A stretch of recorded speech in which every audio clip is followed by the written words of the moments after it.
और एक बड़ी खबर सामने आ रही है। कॉमेडियन कुणाल कामरा ने पोस्ट कर लिखा, हैबिटेट मेरी कॉमेडी के लिए जिम्मेदार नहीं। कुणाल ने इस बात का जिक्र किया, किसी जगह को निशाना बनाना मूर्खतापूर्ण है। मैं कानून का सहयोग करने को तैयार हूं, मैं भीड़ से नहीं डरता, माफी नहीं मांगूंगा। कुणाल ने इस बात का जिक्र किया है। आपको जानकारी दे कि एक कॉमेडी शो और उस कॉमेडी शो के दौरान कुछ उन्होंने ऐसा बयान दिया, ऐसे स्टेटमेंट दिए, जिसके बाद महाराष्ट्र सरकार अब लगातार एक्शन मोड में है। आपको जानकारी दे कि बीएमसी ने इस पूरे मामले को लेकर कार्रवाई की है और जहां पर यह शो किया गया द हैबिटेट, उसे वहां पर जो अवैध तरीके से कुछ निर्माण थे उन्हें वहां पर तोड़ दिया गया। उसको लेकर कुणाल ने इस बात का जिक्र किया है। तमाम जानकारी के लिए हमारे साथ पंकज जुड़े हुए हैं। पंकज, क्या जानकारी मिल पा रही है? कुणाल ने ये ट्वीट किया है। जी बिल्कुल, देखिए जिस तरह से कुणाल कामरा को लेकर पूरे महाराष्ट्र में इस वक्त सियासत गर्म है और जिस तरह से हैबिटेट के खिलाफ जो कार्रवाई की गई है, हैबिटेट वो वेन्यू है जहां पर कुणाल कामरा ने ये शो किया था और हैबिटेट के खिलाफ पहले शिव सैनिकों का गुस्सा दिखा और उसके बाद अब बीएमसी की कार्रवाई आज पूरे दिन हैबिटेट में दिखाई दी। तो कहीं ना कहीं अब कुणाल कामरा जो है वो हैबिटेट के बचाव में सामने आए दिखाई दे रहे हैं। कुणाल कामरा ने इंस्टाग्राम पर अपना एक पोस्ट शेयर किया है जहां वो ये कह रहे हैं कि अगर आपको कोई खाना पसंद नहीं आता तो आप टमाटर की ट्रक जो है उसको नहीं पलटा सकते।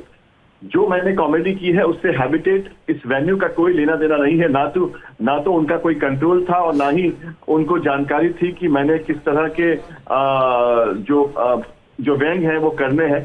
तो कहीं ना कहीं कुणाल कामरा जो कि पहले ही पुलिस को बता चुके हैं कि वो किसी भी हाल में माफी नहीं मांगेंगे, वो माफी सिर्फ तब मांगेंगे जब कोर्ट उनको माफी मांगने को कहेगा।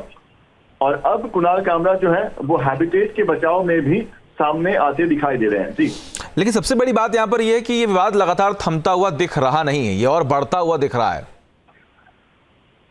जी बिल्कुल, देखिए लगातार शिव सैनिकों की तरफ से मांग की जा रही है। खासतौर पर आज संजय निरुपम ने भी जो प्रेस कॉन्फ्रेंस किया तो उन्होंने कहा कि कुणाल कामरा चाहे अपने घर गुरुग्राम में छुप जाए या फिर जिस तरह से वो कह रहे हैं कि वो तमिलनाडु में है, चाहे वो वहां छुप जाए, शिव सैनिक उनको कहीं पर भी नहीं छोड़ेंगे जब तक शिवसेना से वो माफी नहीं मांगेंगे, जब तक वो एकनाथ शिंदे से माफी नहीं मांगेंगे तब तक कुणाल कामरा को छोड़ा नहीं जाएगा। जिस तरह से एफआईआर भी दर्ज हुआ है, मुंबई के एमआईडीसी पुलिस स्टेशन में एफआईआर दर्ज हुआ है, तो कहीं ना कहीं पुलिस भी अपनी कार्रवाई करेगी।